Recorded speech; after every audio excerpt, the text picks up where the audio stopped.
आप सभी को हिंदी दिवस की हार्दिक शुभकामनाएं। और हम आप लोगों से यही आशा करते हैं कि आज के दिन तक हिंदी दिवस को सीमित नहीं रखें। हिंदी दिवस क्यों मनाया जाता है, ये हमने राजभाषा या राष्ट्रभाषा के रूप में कब से इसको अंगीकार किया, इस पर बहुत लंबी चर्चा न करते हुए, क्योंकि हमारी टीम के लोगों ने इस पर चर्चा किया, तमाम बच्चों ने इस पर चर्चा किया, तो उसकी तरफ ना जाते हुए हम आते हैं इसके सीधे उद्देश्य पर। आखिर हिंदी दिवस हमको मनाना क्यों चाहिए और एक दिन में सीमित रखना चाहिए, इसको रोज मनाना चाहिए। आज सुबह से ही मैं देख रहा हूँ सोशल मीडिया और इवन स्कूल में भी, हालांकि मैं कभी कभी इंग्लिश के शब्दों का प्रयोग कर ले रहा हूँ, तो इसका मतलब ये नहीं है कि मैं हिंदी का सम्मान नहीं करता। स्कूल में देखा हमने कि आज के जितने भी प्रतिदिन के जो काम थे, प्रार्थना सभा से लेकर के और बाकी सारे काम हिंदी में संचालित किए गए। अच्छा लगा देख करके। तमाम बच्चे आज बहुत उत्साहित दिखे कि सर आज इंग्लिश नहीं पढ़ना है, आज हिंदी पढ़ना है। हमने पूछा कि आखिर क्यों, उसका कारण बता सकते हैं आप? कहीं ऐसा तो नहीं कि आज हिंदी दिवस के चक्कर में हम बाकी चीजों से दूर होते चले जा रहे हैं? अगर आप जाकर के जमीनी स्तर पर किसी से बात करेंगे तो आज हिंदी दिवस के अवसर पर, तो हर व्यक्ति, आप मान करके चलिए कि लगभग 95% से ज्यादा लोगों का एक उद्देश्य है कि उनको ये नहीं पता है कि आज हिंदी दिवस पे हिंदी का सम्मान होना चाहिए, बल्कि उनको ये पता है कि आज हिंदी दिवस के दिन बाकी भाषाओं का विरोध ही हिंदी का सम्मान है। इस भावना से हमको निकलना है, इस मनोभावना से निकलना है। और हिंदी, हिंदुस्तान, ये इसकी स्थिति कभी दयनीय नहीं है। बहुत सारी दलीलें दी जाती हैं कि बहुत संकट में है, बहुत तकलीफ में।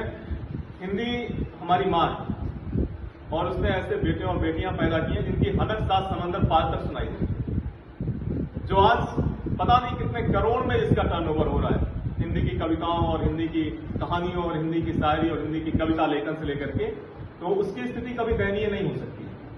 आपको जरा भी अगर शक लगे कि हिंदी की स्थिति दयनीय है तो आप लक्ष्मीरथ की पढ़ लीजिएगा, आप राम की शक्ति पूजा पढ़ लीजिएगा निरालय, आप और भी आगे निकलिएगा तो आप बस्ती में हम हैं, बस्ती को मतलब आचार्य रामचंद्र शुक्ल को पैदा करने वाली बस्ती की धरती को हम बारंबार प्रणाम करते हैं।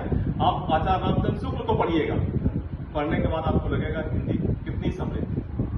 अभी हमारे और सहयोगियों ने इस पर चर्चा किया और बताया कि हिंदी दिवस राजभाषा के रूप में कब अंगीकार किया गया। उसी दौर में एक बात चल रही थी, तो उस समय के सबसे जो लोकप्रिय व्यक्ति थे महात्मा गांधी जी, जो हमारे राष्ट्रपिता हैं, उन्होंने कह दिया कि हिंदी के पास अभी उतनी भाषाई सामर्थ्य नहीं है कि देश का कामकाज संभाल सके। उस समय ये बात निराला जी के कानों तक पहुंची। महाप्राण निराला ने रास्ते में ट्रेन रोक करके गांधी जी के केबिन में घुसने की हिम्मत की और घुसे ही नहीं, जाकर के गांधी से पूछा कि आप कितनी हिंदी जानते? नहीं जानते तो कहीं कैसे दिया, और आपको नहीं पता तो हमसे पूछते हिंदी के पास कितनी ताकत? क्या हमारे पास वो ताकत है?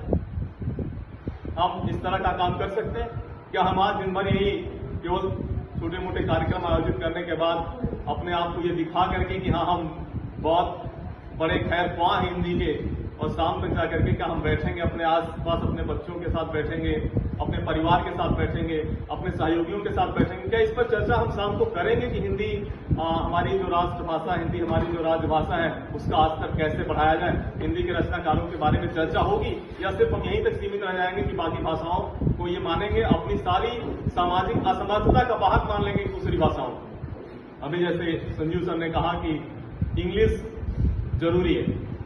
इंग्लिश एक ग्लोबल लैंग्वेज है, वैश्विक भाषा है, ये डिमांड ऑफ टाइम है।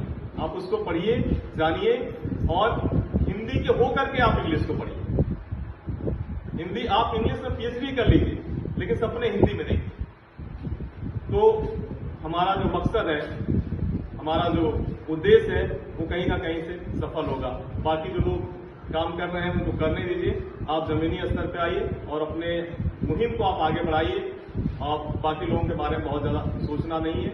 कहा है किसी ने कि हवा का काम है चलना, दिए का काम है जलना।